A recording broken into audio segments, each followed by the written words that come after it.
വേണ്ട, ballot paper മതി. ആദ്യഘട്ട തെരഞ്ഞെടുപ്പിന് പോളിംഗ് ബൂത്തിലേക്ക് പോകാൻ ഇനി ആകെ വിരലിലെണ്ണാവുന്ന ദിവസങ്ങൾ മാത്രം ബാക്കി നിൽക്കെയാണ് ബിജെപിയെ ഞെട്ടിച്ചുകൊണ്ട് സുപ്രീം കോടതിയിൽ അഭിഭാഷകൻ തന്റെ ഇടക്കാല ഹർജി സമർപ്പിച്ചിരിക്കുന്നത്. രാജ്യത്തെ എല്ലാ തെരഞ്ഞെടുപ്പുകളും ഇലക്ട്രോണിക് വോട്ടിംഗ് മെഷീന് പകരം ബാലറ്റ് പേപ്പറുകൾ ഉപയോഗിച്ച് നടത്തണമെന്നാണ് ആവശ്യം.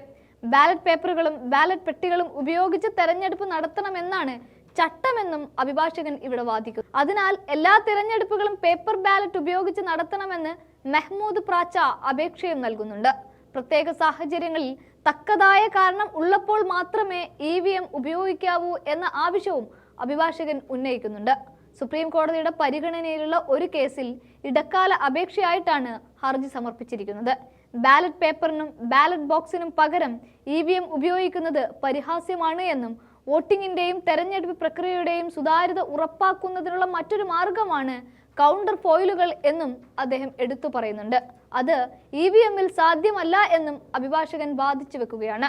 1951 ജനപ്രാതിനിധ്യ നിയമവും 1961 തെരഞ്ഞെടുപ്പ് ചട്ടങ്ങളും വോട്ടെടുപ്പ് ബാലറ്റിലൂടെ നടത്തണമെന്നാണ് പറയുന്നത് എന്ന് അഭിഭാഷകൻ ഹർജിയിൽ ചൂണ്ടിക്കാട്ടുമ്പോൾ BJP കനത്തിലൊന്ന് ഞെട്ടിയേ പറ്റൂ. ബാലറ്റ് പേപ്പറിലേക്കുള്ള തിരികെ പോക്കിനെ കുറിച്ച് തെരഞ്ഞെടുപ്പ് കമ്മീഷന്റെ വാദം എന്ന് പറയുന്നത് വിജയിക്കാൻ സാധിക്കാത്തതിനാൽ EVM-നെ പഴി പറഞ്ഞിട്ടോ കുറ്റപ്പെടുത്തിയിട്ടോ കാര്യമില്ല എന്നാണ്. ഇവിടെയാണ് ഒരു ഇടക്കാല ഹർജിയുമായിട്ട് കാര്യകാരണങ്ങൾ സഹിതം നിരത്തി തെളിവുകൾ ചൂണ്ടിക്കാട്ടിക്കൊണ്ട് ഇടക്കാല ഹർജി നൽകിയത്. സ്വതന്ത്ര സ്ഥാനാർത്ഥി കൂടിയായ അഭിഭാഷകൻ മെഹ്മൂദ് പ്രാച്ചയാണ് അത് നൽകിയിരിക്കുന്നത്. രാംപൂരിൽ നിന്നാണ് ഇദ്ദേഹം മത്സരിക്കുന്നത്.